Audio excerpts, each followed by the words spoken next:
Good morning. I'm in the homeschool room today. I'm working on the project that Jackson and I are going to do next week for homeschool. We are going to be working on area and perimeter.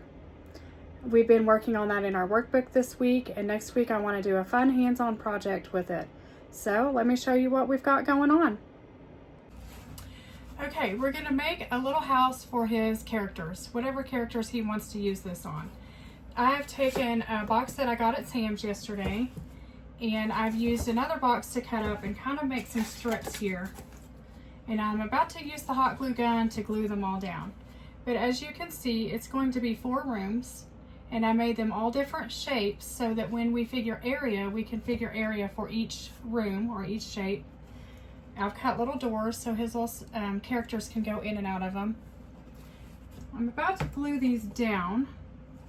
And then I think I'm going to spray paint the whole thing white just to get started with.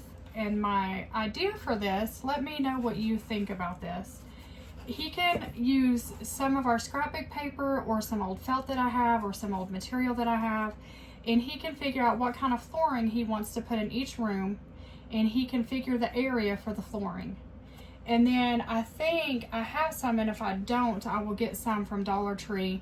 You know that little border strip paper that teachers use on their bulletin boards? I'm going to get that, and he can figure perimeter for the outside to decorate the outside of the house with that. I'm sure we can find a few other projects to do with this, but for now, that's kind of what I have in mind and how I'm going to try to work it. First off, I need to see if I can get these to hot glue down and somewhat stay in the position that I want them in. So let's see what we can do here. Can you guys see the box, or do I need to move? Let me move over this way a little bit. All right, I think I'll glue these down first. None of my lines are straight, but I don't really think it matters. We're not going for fancy, we're just going for some fun, hands-on learning, because that is how Jackson learns the best. I think I'll put this about right there. Maybe get this one down next. I should have put glue on the edge too, shouldn't I? I'll do that on this one. At least some glue on this outer wall for now. And let's put this one about right here.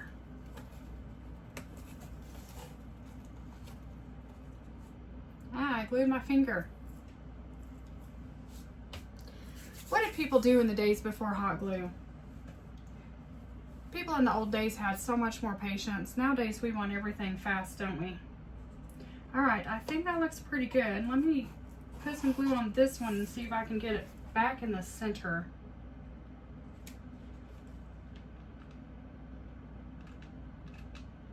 Try to put quite a bit of glue. Hopefully it doesn't dry before I get it all done.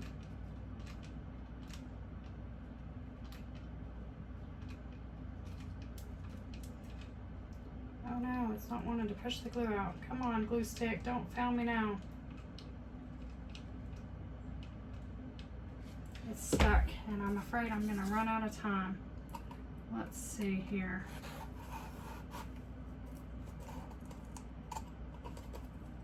That should be good enough.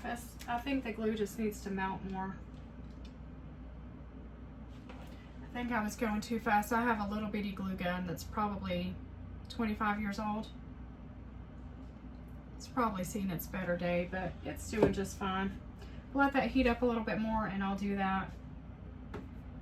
Maybe even we could do figure area of some windows. I don't think I could cut them out. I think it would tear it up, but maybe we could just draw them out, draw them on like other cardboard, or maybe draw them on, what am I trying to say? You know, the colorful paper. What do you call that? Construction paper. Maybe we could draw them onto cardboard or draw them onto construction paper, or even use little bits of material and figure out either, you know, the length and the width that we want them, or figure out what area we want them to take up. So I think that looks pretty good. I think I have it how I want it. I think he's going to really enjoy this, and the doors can go open or close either way. I need a little bit more glue down here, and I'll probably try to put some along the edges if I can get it to melt.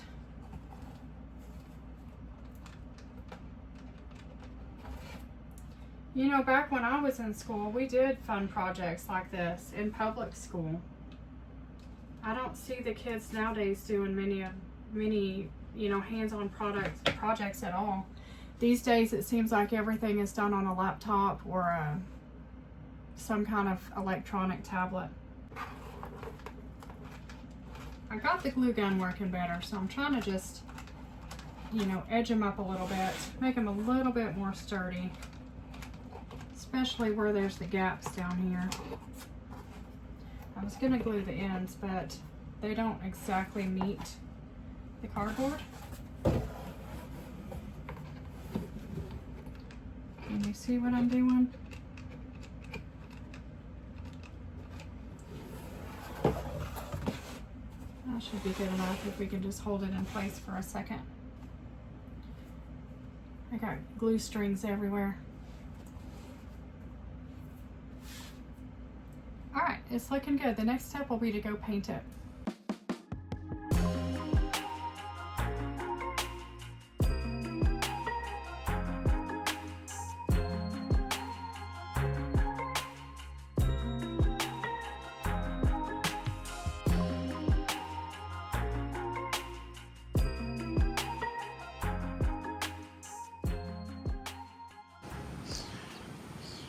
All right, it's not perfect. As always, it's super windy out here, but it gives him some white walls, makes the outside of the house white, and makes the walls and the doors of the inside white, because we probably won't do the walls. Looks like I need to spray this one a little bit more, but it's looking good. I think it's going to turn out cute.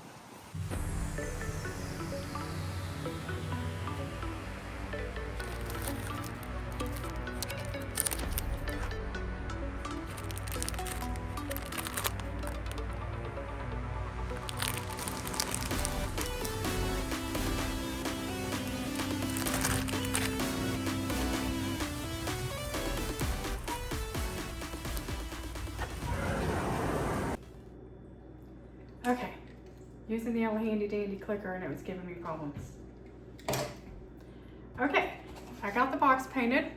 I think I showed it to you outside. It looks pretty good. You can't tell that it was a wipey box anymore. I think the door's still open and closed. The glue stuck pretty well, so that part is done. Things I found another bonus to doing the project with the box. Jackson and I have practiced measuring with multiple measuring items. We've measured with cubes, we've measured with obviously a ruler, a yardstick, a tape measure, you know, that you pull out, but we've never actually used one of these. They used to be called cloth tape measures, now they're plastic, but we've never actually measured with one of these.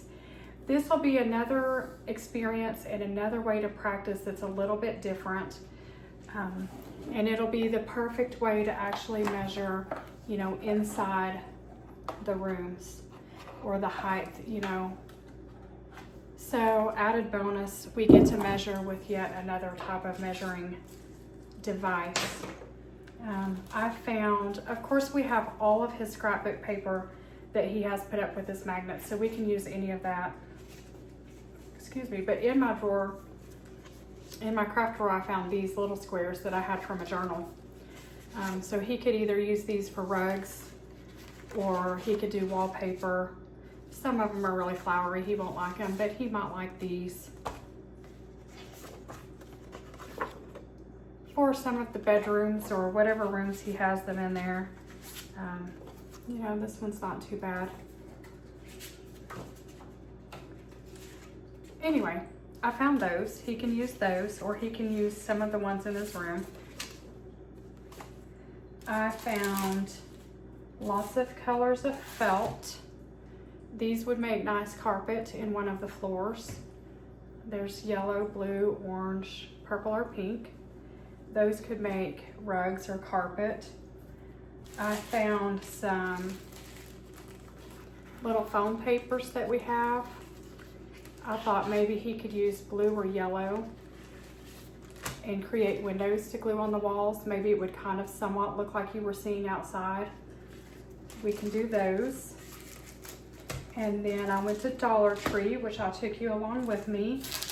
I wanted the border stuff that was on a roll because I wanted him to be able to measure the full perimeter, then measure it on the roll, and then glue it around. They didn't have that. I didn't want to spend any more money or go anywhere else, so I just bought the strips. They'll be fine. We can still, throughout the whole project, even if we don't need to figure area, even if we could just measure length or width, we can still use it and do area and perimeter, even if we're actually measuring and cutting differently. It's all just for fun, and it's all just to understand, why do we need to figure perimeter? Why do we need to figure area? And just more practice at it. Hands-on practice, it's not a workbook. So I ended up with green. I don't know if you can see on camera. It kind of looks sparkly blue, but it's a nice, almost like a forest green. And then I got this one because I thought it looks like a fence kind of. And I thought if he wanted to, he could even offset them around the edge, and it kind of looks like a fence with trees over it, right? Or a fence with bushes over it. You could even put them at different levels. But anyway, however he wants to do it and get creative, I think it'll be fun. I'm not going to show him actually building the project on this video because he may or may not want to be filmed when we do that, but I will show it to you when we're finished. We will probably do it Friday or over the weekend if he wants to, and if not, we'll do it next week as part of homeschool. So I think that'll be it for now. Do you have any other suggestions of a project or any other ideas of what we can do on this project or use this project for? I thought possibly we could make a yard outside of it, but I don't want to take up too much space because I know he's going to want to keep this in his room. So I wanted to keep it small and keep it fairly simple. But we love hands-on projects. This is the type of learning Jackson learns best at. If you have any other ideas that you think we should do, our next unit in our book is going to be volume and mass. If you have any ideas for those, let me know and I'll try to implement those into our schedule. See you next time.